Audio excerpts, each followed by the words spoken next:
Yan, tumubo na ang ating pinunla. Yan, yung sa iba hindi pa. Ba may natubo na rin eh, oh.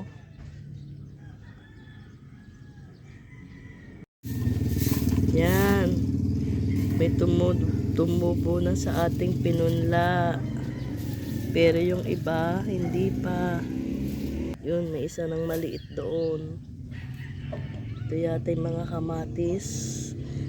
Sabi nga yung kamatis mabilis tumubo.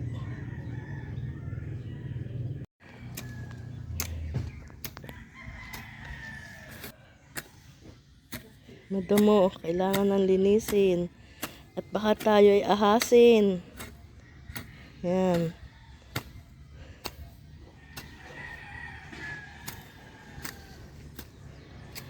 Umulan lang ng ilang araw nagtubuan na ang mga damo. Yun, magpapalitada na sila sa labas.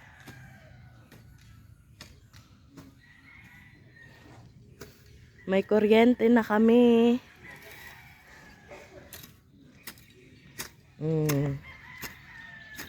Yan.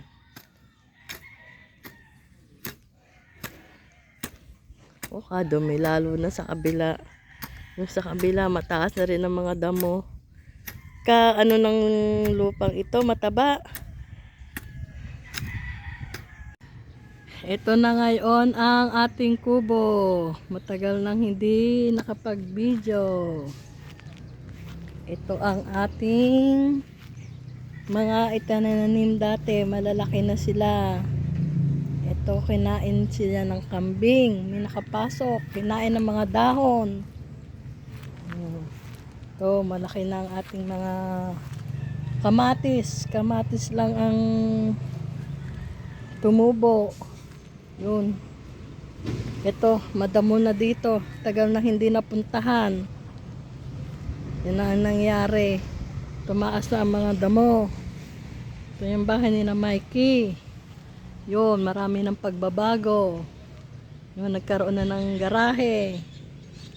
Tapos, ito na ang nangyari sa ating kitchen. Yan, nilagyan na ng sangga ng anong ba tawag dito, Angeline? Steel matting at saka screen. Nalimutan na. Yan ang ating kitchen. Maganda na. Yan ang ating kitchen. Nagmukha ng kitchen. Yan si Angeline. Angeline. Yan na. Yun. May isang puting na makulit doon. Kumain na. Ito. Itatanim tong dahon ng itong bayabas. Hindi pa na itatanim. Yan. May garahe na. Yan ang pagbabago. Yan. Ngayon, hanggang ngayon hindi pa nayayari yung bakod. Yun pa rin lang. Yan, kina Mikey. Yan, kina Mikey, nagkaroon na sila ng laundry area. Yan. Ito na ang laundry area nila. Ito, may mga tanim-tanim na rin dito sa kabila. Aray ko. Yan. Yung may mga punong tinanim. Ito na. Mga tanim-tanim na rito. Yan.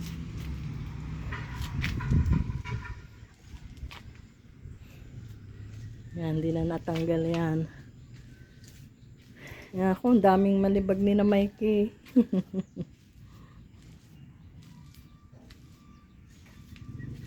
Yan, kubo. Yan na ang malaking pagbabago ng ating kubo. Ang garahe. Yun, may nakatambak doon, panambak daw. Ginawa ng tambakan. Ito, garahe ni na Mikey. Ito na. Yan. Ngayon ay habagat. Wala naman bagyo pero ulan na ng ulan. Kaya nagtubuan na yung lumlakihan na yung mga damo dito. Yan. Yan. Nilipat na ni Angeline sa lupa. Yan, sinamahan ng binili kong lupa na may mga ano-ano na. Ano yan, may mga pataba. Fertilizer na.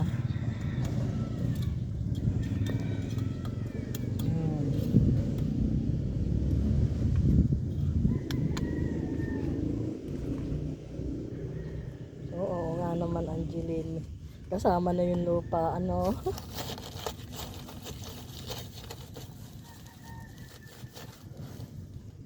Yun. Sige, mamaya na uli. Inaalisan ni Angeline ng damo ang ating walkway. Yung mga makukulit na kuting. Kung saan na siguro ito dumi-dumi. Yan, na medyo nalinisan na natin. At tinanim na natin ang ating mga kamatis. Yan, ang pusa. Yan. Yan, umalis na. Hello, andito naman kami sa kubo. Ito na yung mga itinanim, nilipat yun, dalbang yun, malaki na. Ito, sana lumaki sila. Yan. Yan, ang magwawa. Yun, ang batang makulit. Yan, ay, ang ganda naman ng mesa din eh, oh. Sino tayo si Lorna? Si Isayas. Ay, Isayas. Oh. Vlog na naman ang makasita mo. George! Yan, ang kubo. Kulit na mga bata. Oo, yan, ang number 1. Yan, sila Mikey. Oh, Anong makalit ng mga bata? tsaka si Jewel. Nalimutan ko pangalan ni Jewel. Ano nangyari sa akin, ah? Yan, ang isa pinakamakulit. Yan. Ikaw pangapas ni Tito sa langaw. Kina Mikey na iyo, kina Mikey na. Nahanap ko. Oh, yan. Hindi na nagpatuwawala na. Wag ganyanin, baka masaktan ang pusa.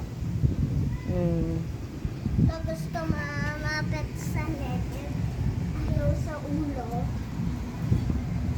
Dito kami maglalan sa Lagwerta. Hi! Patay itong Dalawang makulit. Ayan. Yung kanyang pusa. Anong pangalan ng pusa mo? itong makulay. Si Makulit. Oo, yan. Si Makulit. Babae at baka masaktan. Yan. Nagmeow na. Ang hangin eh. O, tingnan mo yung ano, bamboo. Mahangin na mainit. Uulan daw uli eh. Simula mamayang gabi. Yan ang aming lunch. Yan.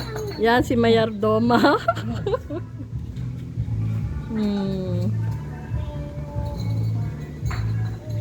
Ano bang meron? Masarap. Ito si Sayas, ang mamoy.